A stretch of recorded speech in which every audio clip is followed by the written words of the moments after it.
We are live on YouTube. All right, so okay, there we go. So and we are live on YouTube.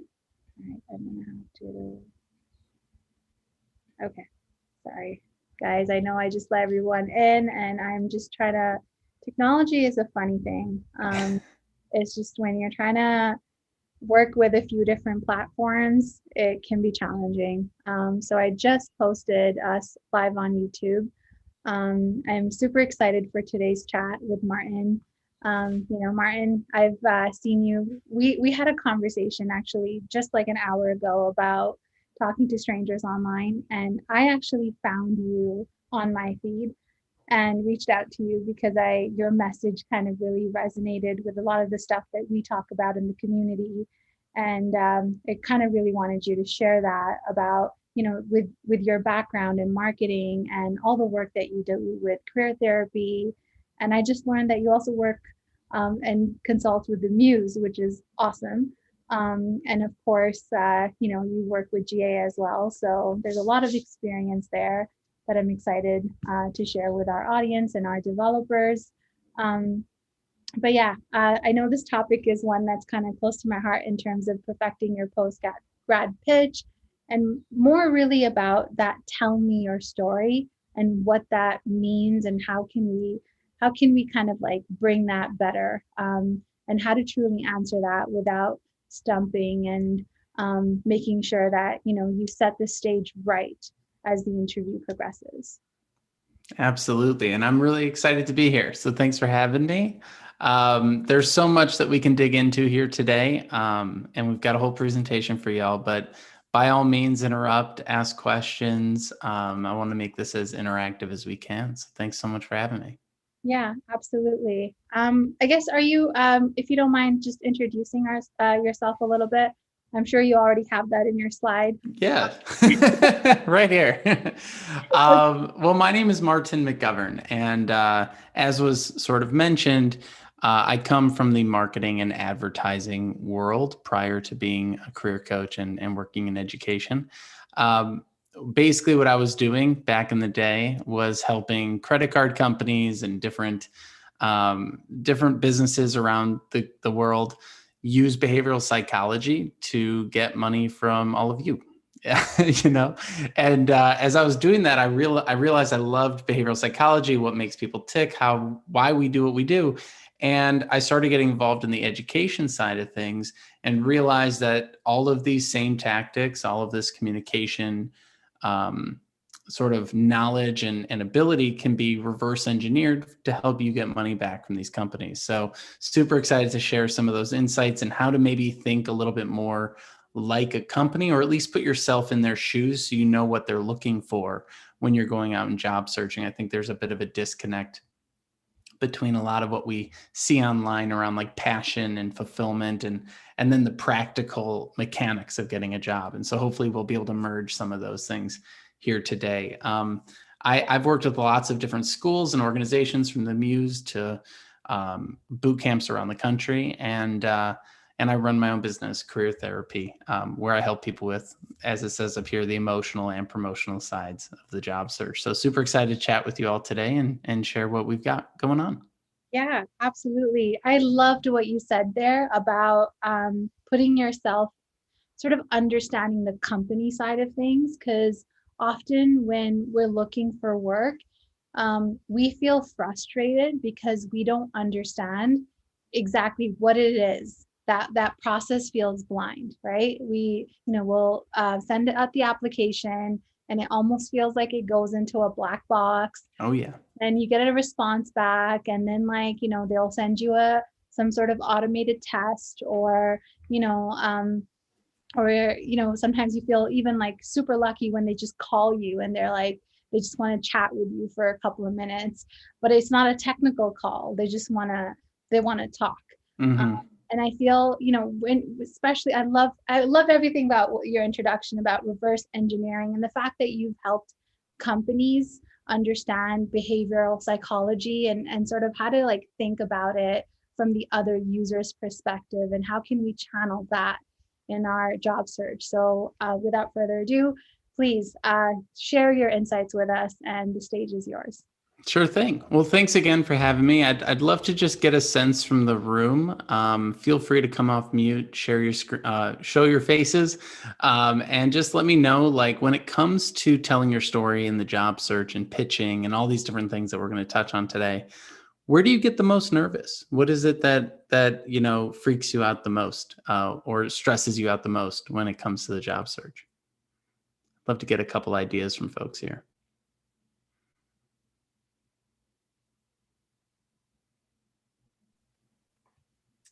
You said I can come off mute, right? So Yeah. Okay, great.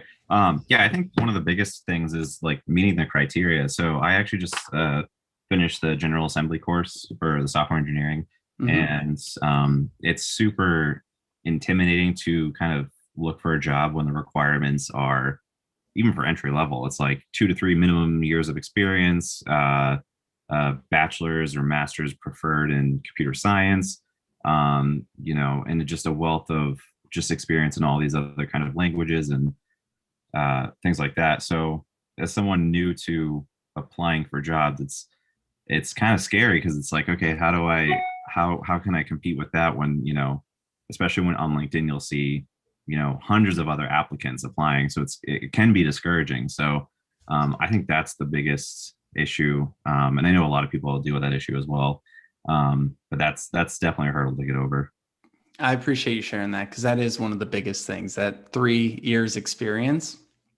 It really kind of gets under the nails, right? Because we're like, wait, how do you get 3 years experience if you need 3 years experience to get 3 years experience, right? It's that catch-22. One of the things that, as we continue our conversation here today, I really want us to think about is like, first of all, if anyone here has been on the hiring side, please feel free to jump in and share your experiences as we talk through these topics.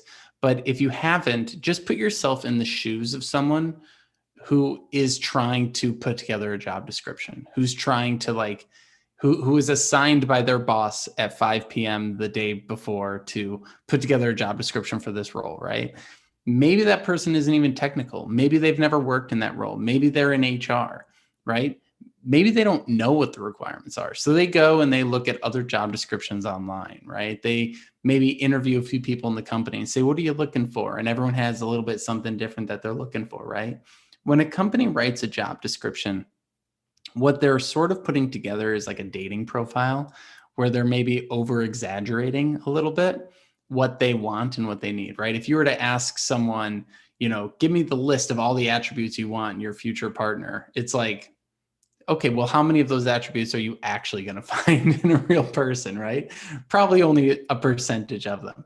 So the first thing to think about is that a job board is an advertisement. It is 100% an advertisement, and advertisements are exaggerated. And so when you see 3 years experience, you can literally ask yourself, well, why would they say that, right? Do they actually need someone with 3 years experience, which is sometimes the case? Or are they looking for someone who has the confidence of someone who has 3 years experience, right? Because the truth of the matter is that a lot of what they're trying to do is weed people out. You put all these requirements in there and it discourages people from applying. Could you imagine putting up a job description that said 0 years experience and you don't need to know any programming languages?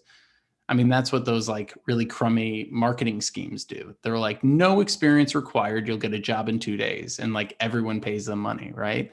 Because it's an overpromise, right? What they're trying to do is they're saying, if we say 3 years experience, it will eliminate anyone who's not confident enough to apply. That way, we only have to deal with the people who are confident enough to apply, and then we can start looking at other criteria.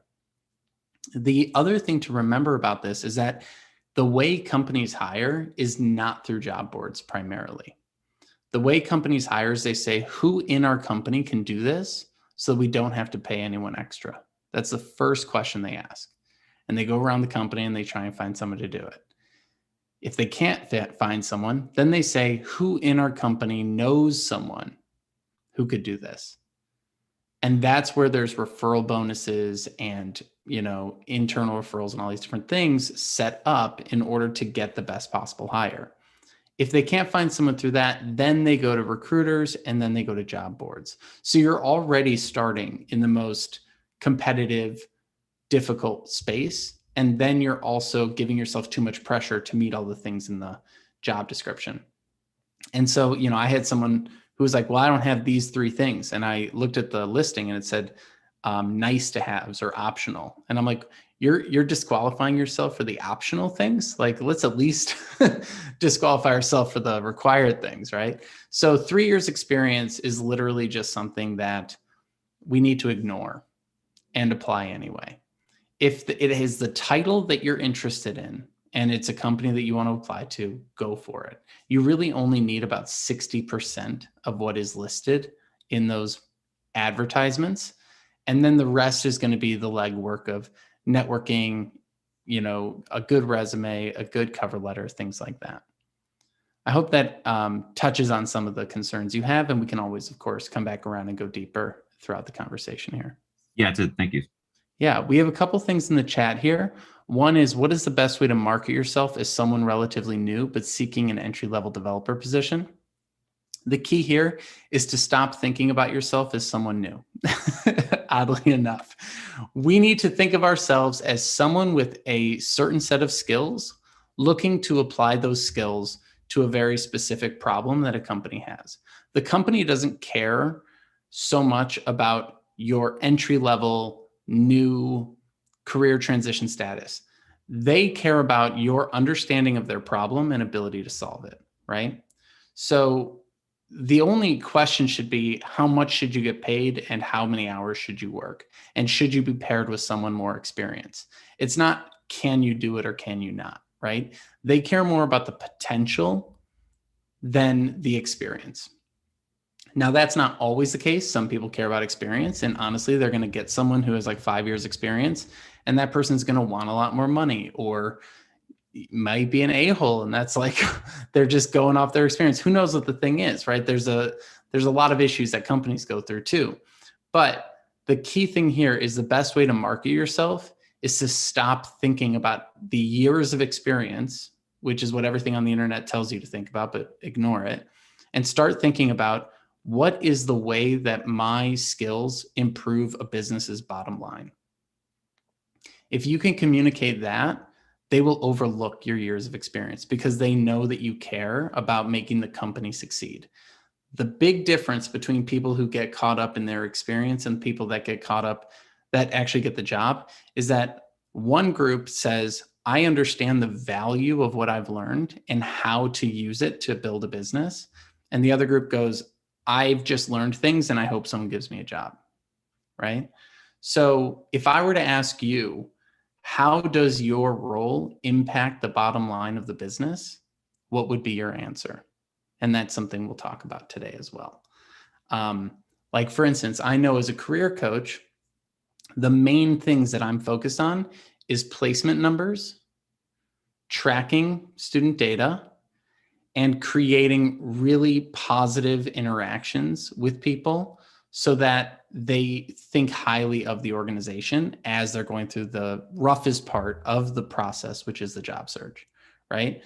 So I need to kind of think about customer service. I need to think about placements, and I need to think about tracking. And if I can communicate that stuff, it's far more important than saying, I'm really good at listening.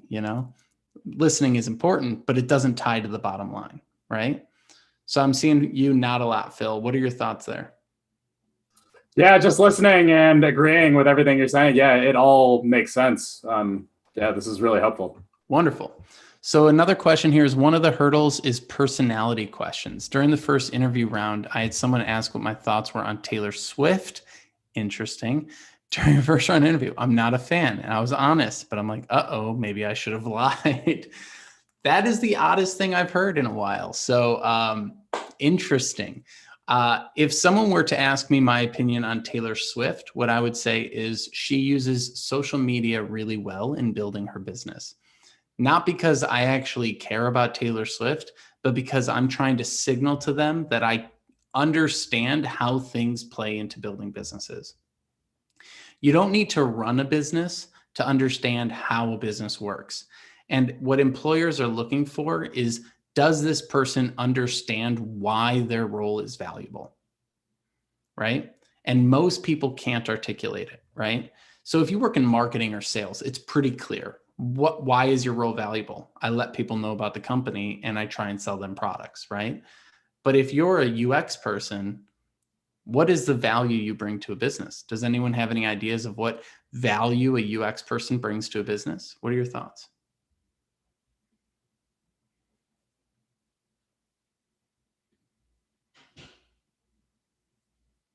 A little tougher of a question, huh?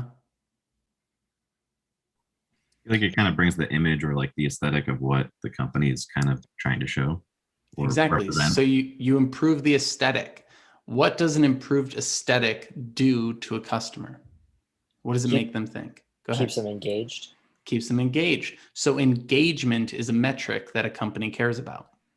Retention is a metric that a company cares about. New customer conversion. So if I reduce the number of clicks between seeing the product and buying the product, it increases conversions by this much, and therefore will make your company enough money to pay me a salary that's worthwhile, right? The problem is that most people can't justify their salaries, and so they get cut. And so we need to understand why, if we want to get paid 70, 80, whatever amount of money, $1,000, and we can't logically connect that to the revenue stream that's going to pay for, or the saving stream that's going to pay for our job, then it's going to be really hard for us to ask for raises, for us to negotiate that extra 10K or something like that, right?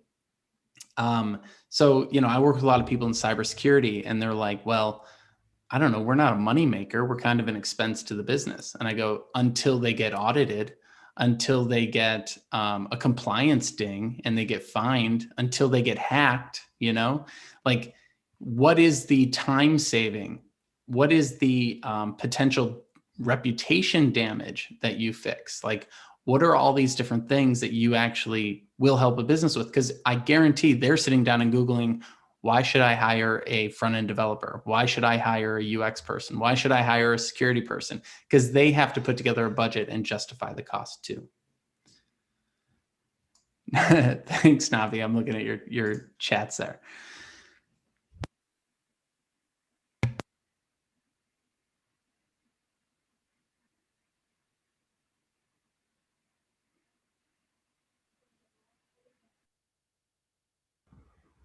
Martin, I don't think we can hear you anymore. My mute did not work. Can you hear me now? Yes. All right. So I'm going to jump into our presentation here. And again, feel free to interrupt me. I might speed through a few pieces just to keep us moving. But the key thing that I want to talk about here is we have 3 mindsets that I want you to think about as we go through this presentation. The first one is putting them first, all right? Too often the job search advice that's out there is all about you. The problem is the more we think about ourselves, the more we put ourselves under a microscope, the more our insecurities come to the forefront, and that pressure can build. I think people need to shift that focus off themselves sometimes. It's good to know what your values are, what your passions are, and know how that plays into your job. But if it's all about you, that means every rejection is all about you. That means every single salary dollar is all about you. Someone said to me, I just want to be paid what I'm worth. And I go, your salary should have nothing to do with your self-worth. That is not a thing that should be tied together mentally, like if you want to be healthy. So clearly there's some work to be done, right? And I think sometimes we get our identity a bit too tied up with some of this stuff, and that's okay. But the thing that will help us get out of our own heads is to put the company and the person we're talking to first and have a bit more empathy in our approach. Share your unique story and then perfect your pitch. So what do I mean by don't put yourself first? All right. I always say go from a me first to a them first approach. You could probably see this in the way you pitch yourself, the way you email people to network, the way you write a cover letter, right? I got a cover letter from someone once that just was I statements in every single sentence. It was I am, I went, I did, I want, I am, I need. And I was like, dang, you didn't even mention the company in this cover letter. Like, this is brutal. So reverse it. Start with them. Your company's trying to accomplish these amazing things. My skills can help you do that. Here's how. Let's work together. All right. You flip it. And by doing that, you start to see how you can build trust and rapport with a company. So here's something that I hear all the time, and this kind of came up in the chat already, but here's how people talk about their bootcamp experience. I recently graduated, and I'm excited for the opportunity to learn in this role, receive mentorship, and build my career. What do you think the company hears when you say that?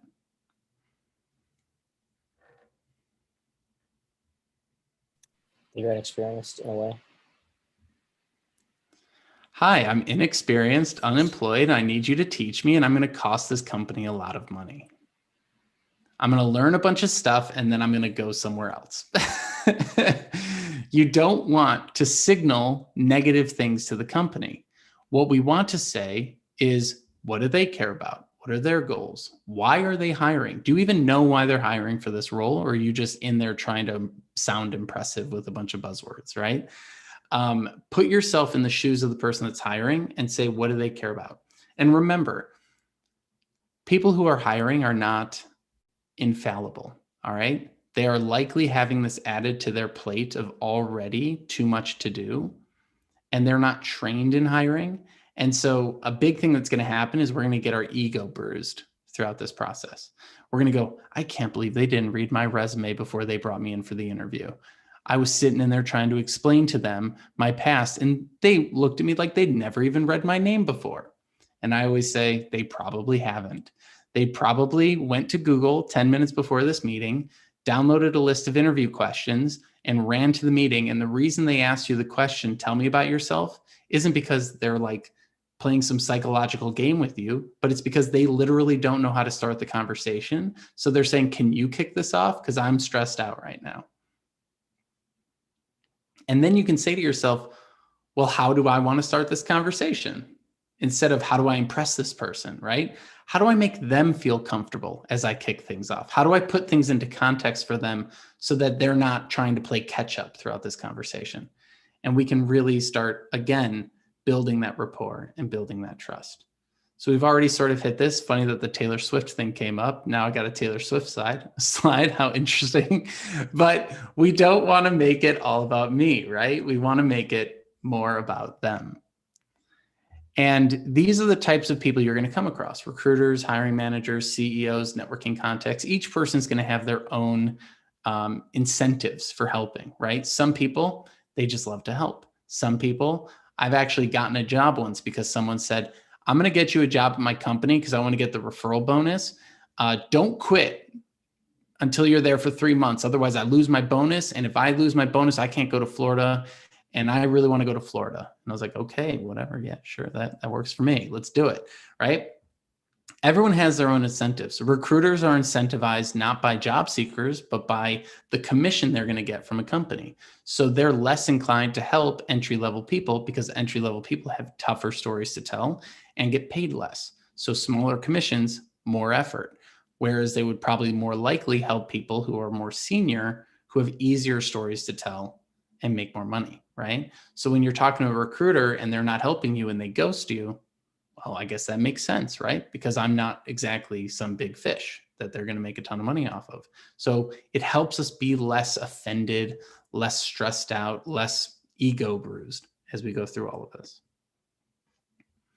And really think about what the ROI of your role is. You don't need to know specifically, right? You don't need to know every mechanic, but generally, what does this contribute to? New customers, retention of customers, improvement of customer experience, cost savings, training. What are the things, even employee retention? Like, what are all the different things that I'm contributing to? And how do you find out what they really need? You can literally just Google it. Why should I hire a business analyst? Why should I hire a developer? Why should I hire whatever? Why should I hire a career coach? Go look at the 10 different websites that have the explanations as to why. Copy and paste the things you like the most and put them on your website, put them on your resume. Like, you can utilize this information. It's all out there, right? They will literally give you bulleted lists of the reasons companies hire. And then when you're in the interview and they say, well, why do you want to work here? Well, I love solving this kind of problem and that kind of problem and this kind of problem. And, I'm curious which ones your company are struggling with and how I can help, versus someone who says, I love to solve problems. Okay, what kinds of problems? Do you want to walk my dog? Because that's a problem. No, I want to do development problems. Okay, well, why development problems? Which kind of development problems? Being specific is important. All right. I'm going to pause there. Any questions on what we've talked about so far?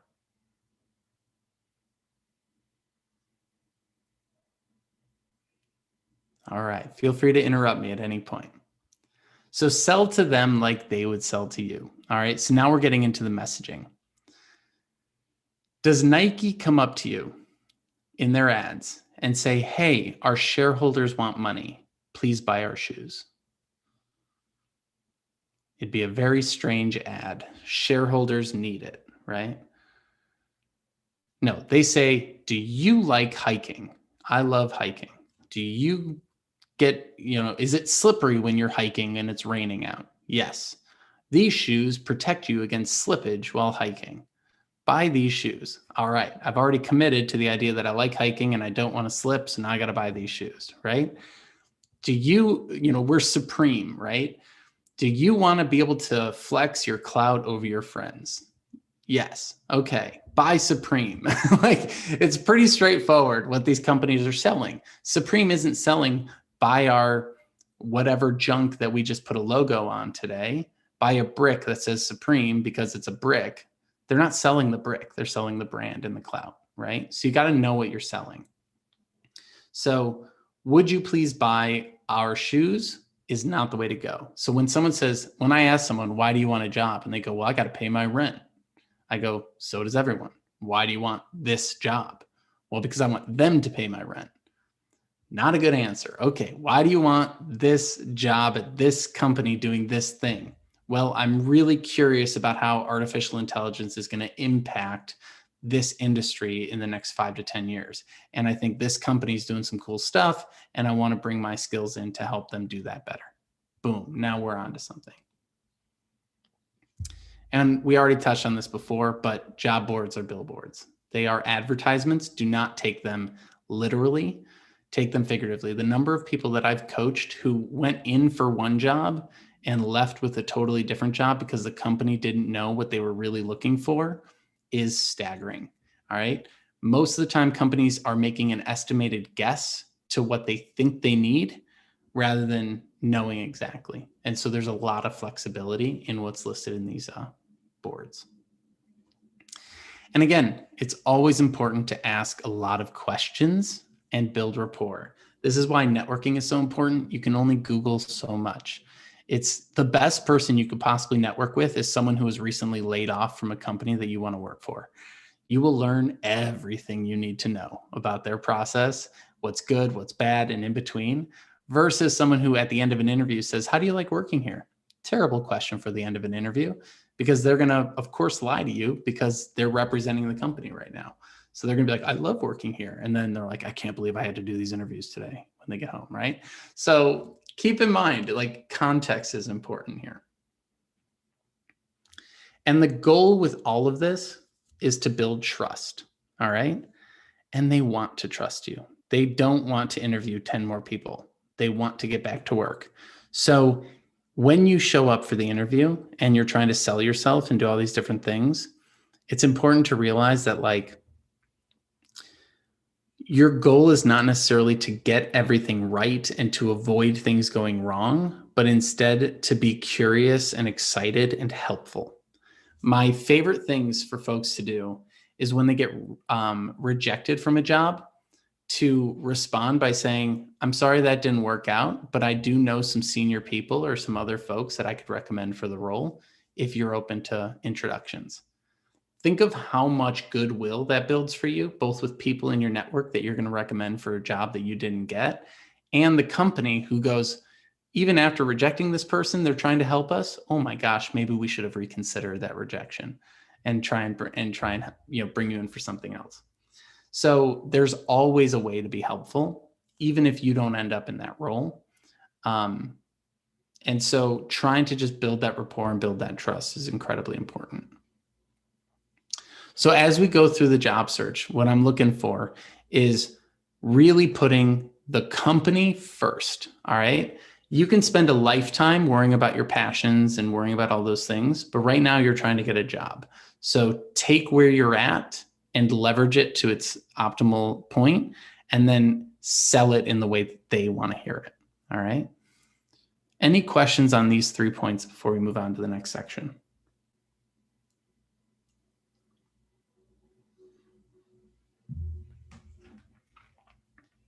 Cool. Just checking on time here real quick. All right, got some time. Good. So the next piece here is your story. Has anyone been on an interview yet recently? No interviews recently? When you're practicing for interviews, do you feel like you need to have a unique story for every question that comes up? What are maybe an example of a question or two that stresses you out? The greatest weakness one, for one. The weakness one. Okay. I love that one. So when a company is asking you questions during an interview, there's a few things to keep in mind. The first thing, as we already mentioned, is that they want you to succeed because they want to stop interviewing people because it costs a lot of money to interview people and it's a drain on the business.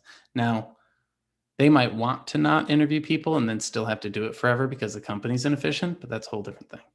So when we're answering questions in an interview, there's multiple things that we're trying to do. The first one is to build trust and rapport. The second one is to ask good questions. And the third one is to showcase our values. So when someone says, what are your strengths and weaknesses? We always are trying to answer these specific words that they're using, which is not necessarily the right way to go. What we want to do is get to the heart of what they're trying to hear. All right. This is the whole putting yourself in their shoes thing. So when someone says, tell me your strengths and weaknesses, what job seekers hear is, what is my biggest insecurity and what is my humble strength? And so people will say things like, I really like to get into the weeds and I love to solve problems. And it's like, okay, what kinds of problems? Too vague, right? And then the weakness that they share is, I procrastinate. And my answer to that is, who doesn't? Like, whether you're procrastinating on work or you're procrastinating on working out, or you're procrastinating on eating well, or you're procrastinating something in your relationship, everyone's procrastinating something, okay? So it doesn't help me as a hiring person. So again, when you put yourself in their shoes, you get to ask the question, they're asking me a stupid question from a stupid list on the internet. What would be a good answer to a stupid question, right? We don't want to give a stupid answer to a stupid question because then it's just a bunch of, nonsense jargon in an interview, right? So we want to say, well, why are they asking me this? Maybe they don't even know why they're asking us this, but we can make some assumptions. They're trying to build a team and they're trying to figure out where you fit on the team. And part of figuring out where you fit on the team is knowing what things to assign to you and what things to assign to other people on the team. All right. So if I'm asking you your strengths and weaknesses, what I'm really asking you is, what things should I assign you and what things should I not assign you? All right. So if you're really good at data analysis, but you hate giving presentations and public speaking, your strength is data analysis. And here's an example of a time that I've put together a really great analysis of data. And your weakness is public speaking. And here's a time that you were told to present in front of a room of people, maybe at Toastmasters, and you got through it, but you didn't love it. And it's always better to have someone who's a bit more extroverted do that, and you can support them by giving them all the data they need to have a great presentation. All right. So please give me this as 80% of my job. That's my strength. Please limit this to 20% of my job. And that's my weakness. So for me personally, please give me every student who's having an emotional crisis. I'm so good at that.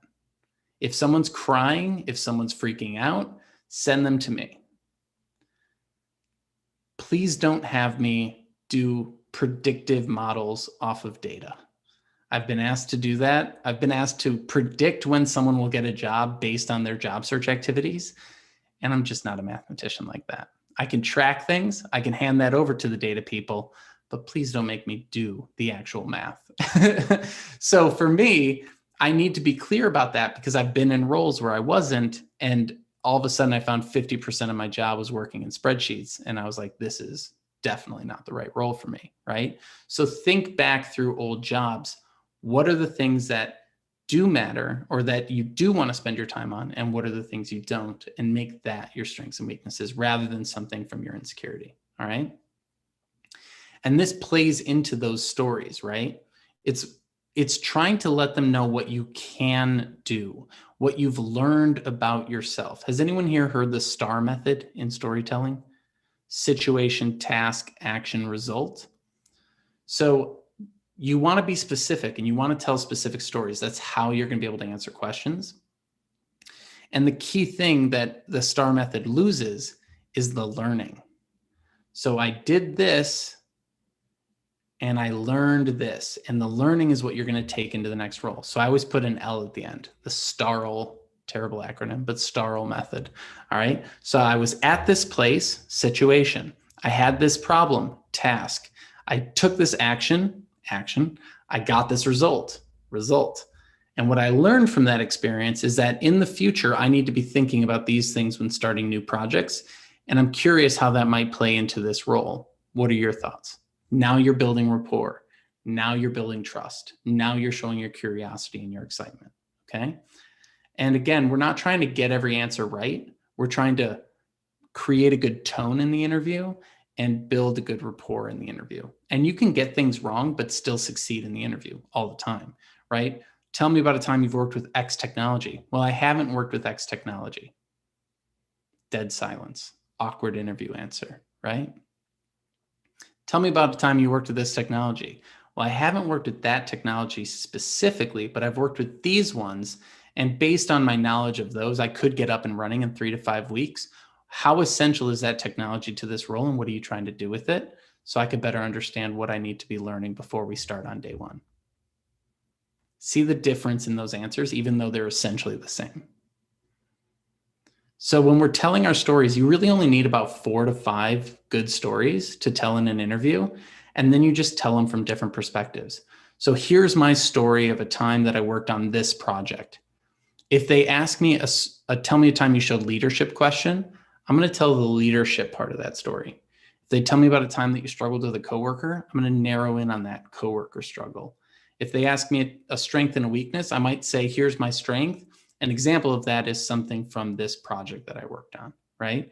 Every project has about 10 stories in it, right?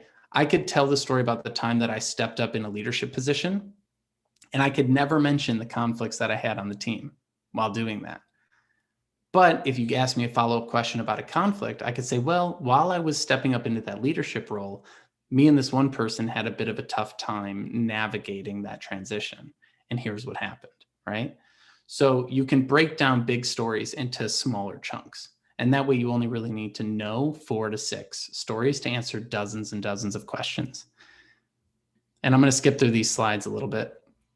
So instead of saying, I like to solve problems and I want to make a difference, you want to say, you want to say, oh, I skipped a slide here or something.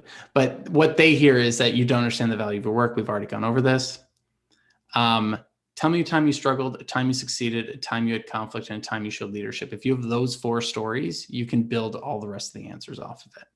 And so a big piece to keep in mind here is like, what you're trying to showcase is your future abilities and your learnings. All right. So just reiterating that point. I jumped off slides, so now I'm trying to get back on track here. Don't be vague, use specifics, and pull from the things that you've done in class as well. All right. So I worked on this project with these people to do these things. My role in it was the technical piece, and that's my strength. All right. A struggle that I had on that project was the timeline. A conflict I had on that project was the button that we were trying to figure out what color to make, you know? I think sometimes we also think that the answer we give has to be the most charged answer that we've had. So tell me about a time you've had a conflict with a coworker where like that one person punched me in the face. Let's talk about that. No, don't tell that story. That one probably still smarts, right? Tell the story about the minor conflict and what you learned from it. Okay. So we were building a website. I wanted to do wireframes. They said we didn't have time for wireframes. Then later in the project, we had an issue and it was all because we didn't do wireframes. So I know in the future, I need to stand up for myself a little bit more and really make sure that we do the kickoff properly in order to avoid these issues down the road. And that's what I'm always learning and making sure I do in these projects, right? So again, it's what you learned from it that matters. We already touched on the STAR method, the spiral method. And I just want to reiterate, this is the most important thing. What you learn from the transition is key. So let's say, tell me about yourself. All right. That's the question everyone's terrified of, right? What are they really hoping to hear? What they're hoping to hear is that you understand your story and it makes sense to you. If you're confident in it, they can be confident in it. All right. So we're going to get into this in a second. But you really want to just make sure that whatever you're saying is something you actually believe in, right? And a key piece here is answering questions like a politician. A politician doesn't get up on stage and say, I wonder what they're going to ask me so that I can adjust my stories accordingly, right? They get up on stage and they say, I'm going to tell that story about Joe the gardener, whether they ask me about it or not. Now, I don't want you to be a full politician. That'd be crazy, right? That would come off pretty poorly but take a note from them. Go, here's the 5 stories I want to tell. How do I adjust them to the questions that I'm asked, right? In the best possible way. And focus on what you can do, all right? Everyone is so focused on making sure an interview doesn't go off the rails. I'd like you to focus on how to get it back on track when it does, because then you have freedom. All right. I'm a rambler. You can already tell in this presentation, I like to ramble. I'm going to ramble. There's no getting around it. I'm going to say I'm going to say and I'm going to ramble. So how do I just make sure that when I ramble, I can get back on track as quickly as possible? And the way I do that is go, you know what? Sorry, I get really excited about these topics. I definitely went on a tangent right there. Let me restate the question and make sure I give you a solid answer. Restate, solid answer. Does that answer what you were hoping to hear?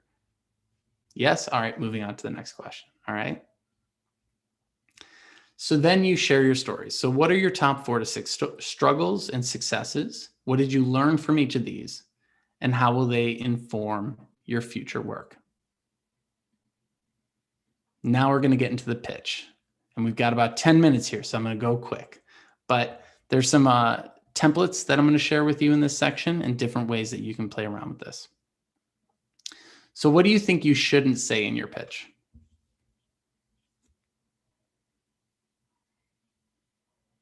Based on what we've talked about so far. That you're a beginner, that you're really looking to learn, that you're inexperienced, and that you're hoping to be, mentored in this role. Rather like finding ways to kind of market, the experience in other fields that might be relevant, that could help you and help that company. You're 100% right. 100% right. And we want to focus on the positive changes that we're making in our lives, not the negatives that are driving some of those changes. The truth is that there's probably dozens of reasons why you're making a career change, some of them not even that obvious to you. And maybe 5 years from now, you'll have an epiphany and be like, oh my gosh, I actually quit that job because my relationship was bad. Like, you never really know in the moment what the reasons are. You think you do. So what people will say is like, well, why are you making this change? Why'd you go to a boot camp? Well, I didn't like what I was doing, so I quit. I changed jobs because you can make more money as a, developer. It's like, that's great, but also what's the reason that I should care about, right? Because everyone wants more money. Who doesn't? If I said, here's more money, are you going to say no? Probably not. So what they want to hear is that you care about this industry at least, this topic at least, this field at least. Maybe you care about their company too, and that's great, but they want to make sure that you're in it for like the long haul. And the way I like to put it is like, I'm going to be a coach in this field doing these things, whether you work with me or not. So it's better to work with me so that we can do things together. Otherwise, I'm going to be working with your competitors, and you don't want that. Like, that's a level of confidence that would be cool to get to, right? So I'm going to be a developer. I'm going to be working somewhere. You want me at your company because you don't want to miss out on these skills. And that's that sort of like level of confidence that we aspire to get to. Not everyone gets there, and that's cool. And you can go too far and become arrogant, and that's not cool. But there is a nice sort of like aloofness that like, I'm interested, but I'm not desperate. Like, that's that sort of feeling we're going for. All right. We want to eliminate the negativity and focus on the positive. And we want to incorporate our past into our future. So when I introduced myself to you all, I didn't ignore my background in marketing and advertising. I leveraged it into my story about coaching because they play together, right? So I don't know what you all did before your transition, but utilize that as a differentiator, all right? I used to work in customer service. Now I'm a developer. How does my customer service skill play into my development skill and make me a better developer, right? I used to work in restaurants. Now I work in UX.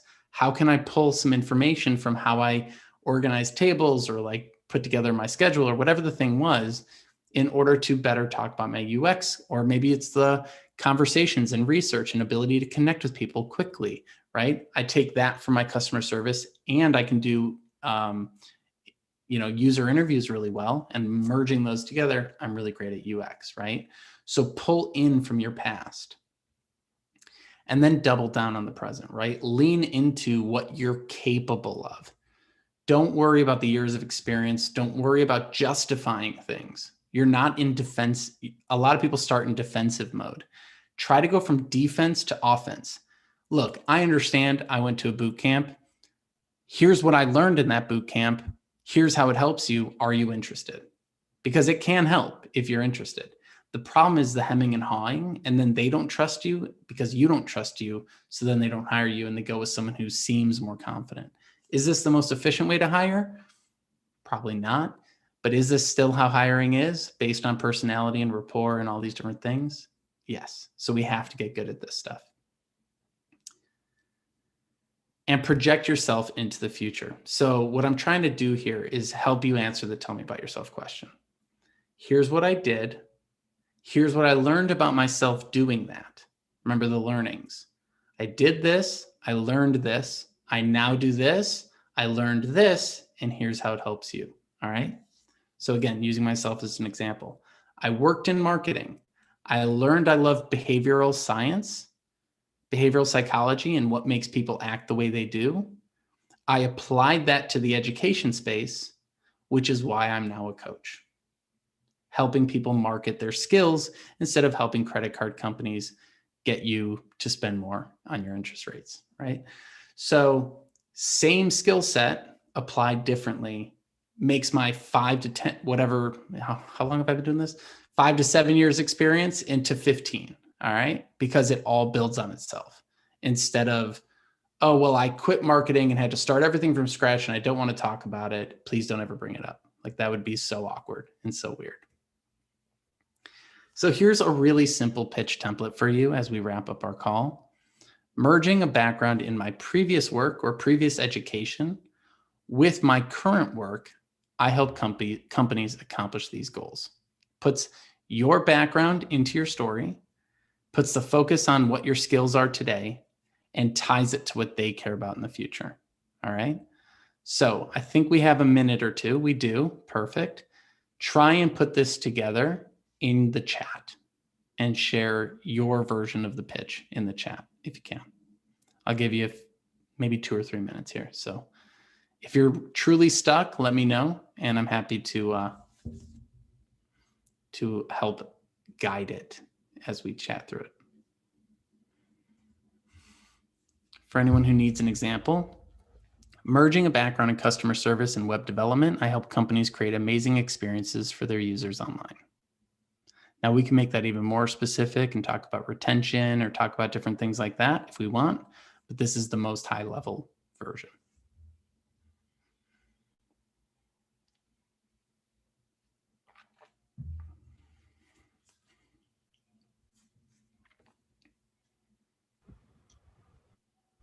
Or and you want to chat while everyone's thinking about what to pitch for themselves? Sure. Awesome. Or did you want to give everyone a minute? I don't want to. If folks take can it, work 'cause while I chat, I'm happy to answer any questions or go into more detail on things. Yeah. You know, there's so many concepts that you touched on. I just loved everything that you shared. I think that you've taken, you know, there's so many things that you've shared that kind of put what we talk about into frameworks, which kind of like really excites me. And then I think there's this question often, especially with bootcamp grads, of when they're kind of leaving a previous career, they don't want to talk about that at all. Yeah. And it was like, oh, yeah, it was in either customer service or in manufacturing, or it was a different world, and it's like not relatable at all. It's like, how can I take pieces of that? But you know, you were working, you were a professional, you were engaging with other decision makers. So that storytelling, building upon, you know, your confidence, you know, if we can go back to that side where you had those 4 things, I didn't get, I don't know how, I would love for you to come back and share these concepts again, because I was taking notes as you were talking, and I really hope that everybody else was, because the stuff was awesome. And by the way, kudos on the slides. Thanks.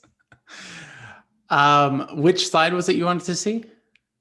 It was the one with the tell your story. When you're telling your story, use these pillars. It was, yeah, maybe one before that. Keep going. Yeah, there we go. Yeah, here we go. Yeah, I really like that. 4 to 6 stories you should do.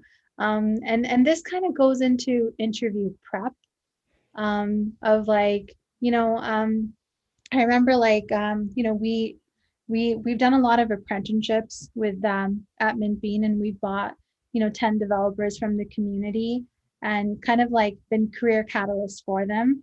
And a lot of them have become like really good friends. And you know, I remember someone in particular, he got laid off, where that industry kind of like no longer was hiring, and he didn't want to use any of his previous experience. And we kind of had to like work through that. Yeah. So it was like, you know, I feel like that storytelling piece is actually way more important than we like really think about it. We have a couple of people who have, Ottman has shared his story. Yeah. So a couple things to just mention on that. The most important thing to share is what you learned from each of these experiences, and you don't have to say everything. So there was a point in time where I did marketing consulting. Sometimes I bring that up, but not always, because it was just a year. There was a point in time where I ran my own business that didn't succeed. Sometimes I bring that up. Sometimes it's not relevant. It's more about the broad strokes and the fact that you can make sense looking backwards and see the connections, because then they can make sense looking backwards and see the connections. If we just give it to them and hope they figure it out, we're putting too much pressure on them. So again, when I'm looking at Tiffany's thing here, merging a background in education and research, I help companies develop easy user software and clear documentation, which is great. I love that pitch, because if you worked in education, there's assumptions I can make about you. You're probably good at dealing with a lot of scattered people and getting them all wrangled together. You're probably good at putting together lesson plans, which means you're good at organization and good at planning, right? There's so much that I can pull from that I would not get if you just ignored it. because everyone has assumptions and everyone's worked in these roles too, right? Everyone's been in a customer service role of some sort, so they can empathize with it too. And I had a client once, and he ended up not really wanting to go deeper into it, which is unfortunate because he was very introverted. But he was a professional poker player for 4 years, and he didn't want to talk about it. And his resume just had a 4-year gap that made no sense. And I was like, what's worse, showing up to an interview and being a man of mystery who refuses to mention what happened in 2012, or to be someone who's like, I learned how to play poker professionally and now I'm a data analyst, and those two things are actually very related. And then all of a sudden you get an interview with someone who plays poker on Friday nights with their buds, and all you're going to do is talk about poker for the next 20 minutes. And that's awesome. That's going to make you stand out in the interview. My earliest interviews right out of college, I put that I was in a ska band on my resume. And every single interview, they asked me about my ska band. Was it a good ska band? Not particularly. Was it embarrassing? Very much so. I was the lead singer of a ska band. That's embarrassing. But it made for a memorable interview and for some really interesting conversations. And it also showed that I had writing skills, presentation skills. Even if I was terrified on stage, I could do it. Like, these are all things that play into what you can do in your skill set. So utilize everything and then pick and choose what's most relevant. Love that. So we've got, go ahead. I was just going to say these stories are awesome. I want to actually put these stories on our Beam page and leverage our network of employers on there. So I'm going to be, if you guys don't mind, I'd love to share these stories.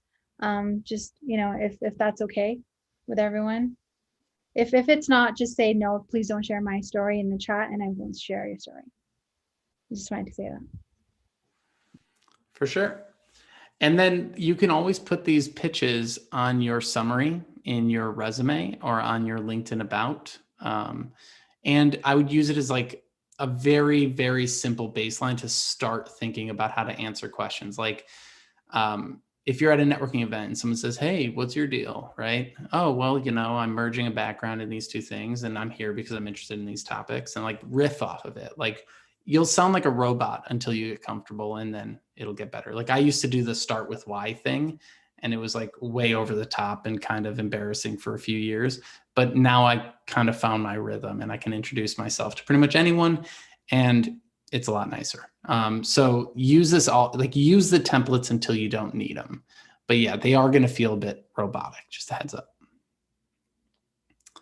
So just to sum up that pitch piece, how did you get here? What do you do? And how does it help me? All right, the hiring person.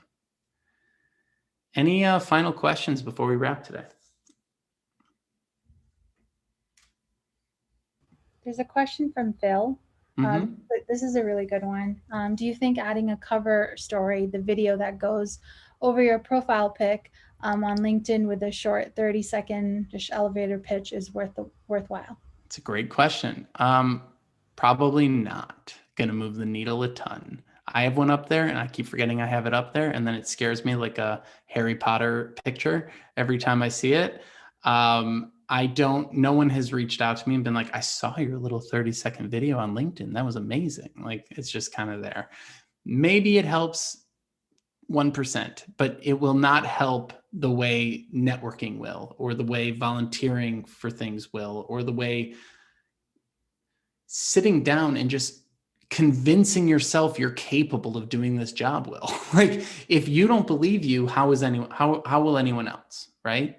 Like, are there times when I'm like, man, am I a good coach? That was a weird call. Like, yeah, that happens, but I have to wake up every day and be like, where can I get better? What am I doing well? And am I good enough to keep doing this today? Yeah. And then you keep building from there. And if you really don't think you're good at it, go do some free projects until you do feel good enough, and then sell that. Like, there's always a way through. I see another question about gaps on your resume. It's becoming less of an issue. I'm noticing it comes up less and less in like actual interviews. where they like grill you on it. I think people are getting that there's, especially with the pandemic and the layoffs and the furloughs, like everyone has a gap now. Like there's a gap. The only people that don't have gaps are people like me who start businesses and let the businesses fill the gaps. Like I always say, if you have a gap that's growing, start a project, start your freelancing business, do something to like stop it from growing. But if you've been in a boot camp, that's not a gap. That's education. If you've been volunteering somewhere, that's not a gap. That's volunteering. So I think also give yourself credit for all the things you are doing, and talk about that in if it comes up. Sorry, do you mind if I actually ask it before you move on? That's a good point to ask, and I just want to see what your opinion is on. So I've actually I've been unemployed since December of last year, only because I decided to kind of put all of my energy into going to this boot camp and basically putting all of my time and energy into developing my skills and basically getting a job out of this. But do employers look at that kind of gap as like a bad thing, or could I leverage that and say, I've actually been putting that time and effort and energy into creating that skill set, so I can become better rather than being unemployed? Like I just don't know if employers will look at that like gap between not working as like a bad thing. So I just want your thoughts on that. It really depends on the employer at this point. But I would just say, well, it depends on two things. It depends on the employer and it depends on how you talk about it. If you talk about it sort of like staring at the ground, not wanting to talk about it, then it's very bad, right? The same way as like a mom trying to get back into the workforce after raising their kids, right? There's multiple ways to answer that question. What have you been doing the past 5 years? Nothing. I'm just trying to get back into the work. I've been out of work and I'm trying to get back in. Terrible answer, right? Great answer would be something along the lines of, well, I've been raising my family and it's really helped me like hone my scheduling skills and my skills of empathy and my ability to communicate and get involved in parental things and so on and so forth. And now I want to bring all of that plus my previous years of experience in the corporate world back together in order to bring value to these kinds of companies and do these kinds of things. In the case that you're talking about of like a gap that's building, will companies treat it with as much weight as a full-time job? Probably not. But what does that mean? I feel like we always think that it's binary. It's either good or bad. It's not really either. It's just more so, how are you talking about it? I would try and gather things up under some sort of an umbrella if you can create like a personal project or a freelancer brand or something to kind of keep putting things into. That sort of helps unify it in a way.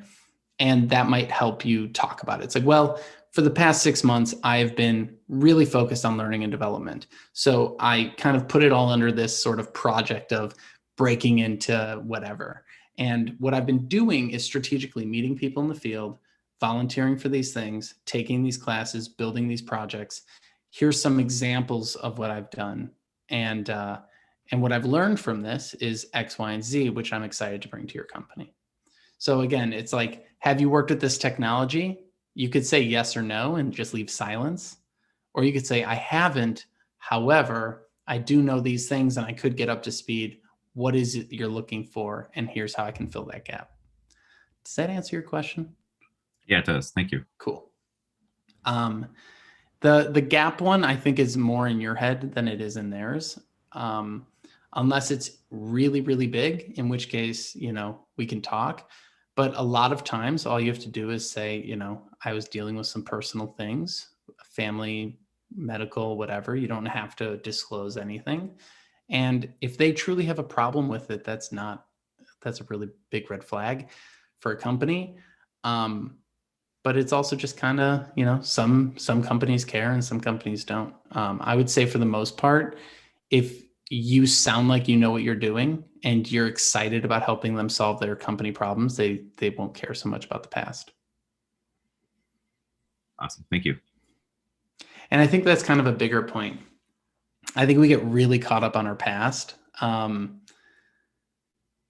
it's boring. Like the past is boring. I don't want to talk about what you did in your last job. Like I want to talk about what you can do in this job. And being that kind of can-do person is always good. A big thing you're trying to showcase in the interview is what you value as an employee. And when you say, what are the vacation days? When you say, will I have a mentor? Will you assign me a mentor? It's like, oh, okay, you're not going to take any responsibility for finding a mentor yourself. Got it. You're going to make me do it. Cool. Thanks for giving me that homework assignment, right? What you want to be is the person who's like, I've already got a mentor, but I'm happy to mentor people who are lower than me in this company. So is there an internal mentorship program that I can contribute to? Think of the difference between that. Will you give me a mentor? Is there a program that I can help contribute to? If not, I'll start it. I'll start the mentorship program. That'd be really cool, right? So they're trying to see potential. And a big thing with like where it goes wrong in the interview is like, what questions are you asking at the end? People always ask terrible questions because we're trained to ask terrible questions. You go look at any list of questions to ask at the end of the interview, and most of them suck. What people are told to ask is, what's the culture like? How do you even answer that question? How do you answer that? Like, what's the culture like? First of all, what's culture? Let's have a 3-hour conversation about that. And then second of all, like, it's different depending on who your manager is, right? I've been at a company with great culture, but my manager was crap. And so it was like the culture of my role was very different than my peers, right? So like these questions don't really go anywhere. They're just kind of filler. Whereas you can ask actual questions like, how will my performance be measured? What attributes are you looking for in a new hire? What are the industry trends that I should be aware of? Is there any technology that's coming out that is going to impact my role? Are there any technologies that you use that are proprietary that I should be aware of? Are there any like technologies that are public that I should be aware of? Like you can ask like performance-based questions because in the questions you're asking at the end, you're still signaling your values. And they want to know that you care about what they care about, which is high performance and hitting KPIs and all the things that they're going to be ranked on, right? What do they say? If you make your manager look good, they'll make you look good, kind of a thing. I don't know how true that is, but it's definitely a mindset to think about during the interview. What are the most important cultural values of the company? You can definitely ask questions like that. I just find that I never get honest answers. I don't want to get answers that don't mean anything to me. Like maybe I'm a little cynical at this point, but I'm like, every company has kind of shitty culture and I don't care. Like your company is just a company. Like I'm taking you off the pedestal. Like you think you're up here. First of all, the number of tech companies that want to change the world, I'm like, how about you build a good product first and then we can talk about changing the world? How about you like answer my customer service call in less than 7 hours and maybe we can talk about changing the world. All right. Like your company is terrible and that's why you're trying to hire me because you have problems that need to be fixed. If you were a perfect company, you wouldn't be hiring right now. So maybe we should talk about that.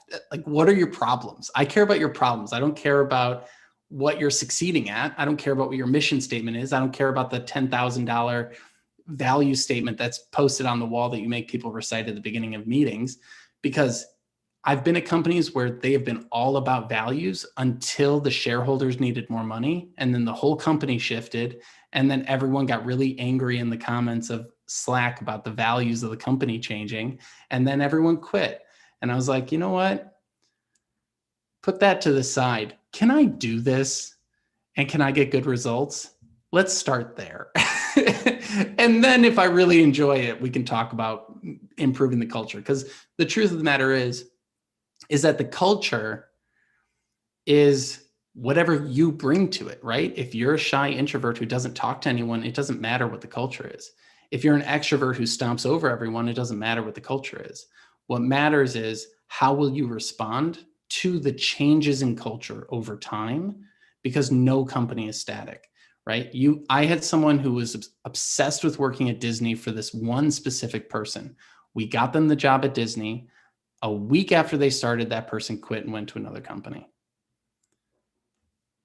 Culture change, 1 week in, right? So their whole point was, I want to work with this person. And now they're at a company. Well, I mean, it's Disney, so like no harm, no foul, but you get my point. I'll get off my soapbox. That was my little rant of the day. Any thoughts, any final questions before we wrap?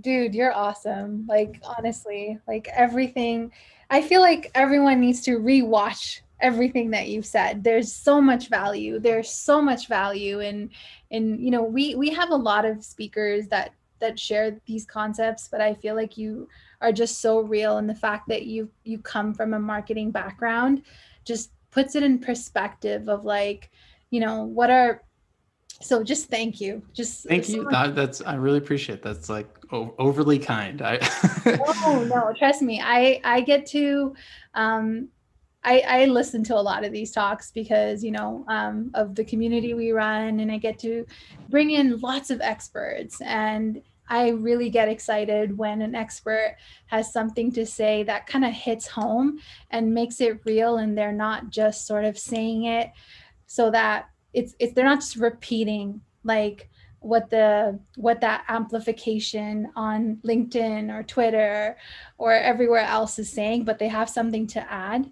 And that's what you've done in this talk. So thank you for I giving. appreciate that. Yeah. I mean, I feel like, just to put a bow on it, like I've written enough mission statements to know that they're all kind of the same. Like I used to do that as a job. So like, and the same for your own mission statement. Like you watch Simon Sinek Start With Why, and then you spend a decade trying to figure out what your why is. And then it all comes down to helping people. And it's like, okay, how do you want to help people?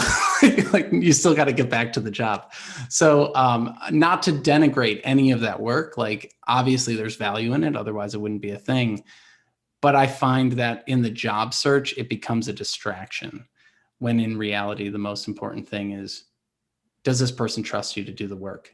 And if they can trust you to do the work, they can sleep easy at night and they can work with you for 5 to 10 years. But if they can't trust you to do the work, they're going to have panic attacks on Monday mornings going into the office. And I find that that's much more visceral for people. And that's really, if I could leave you with one thing, it's that no company is hiring because they have a plethora of money and nothing to do.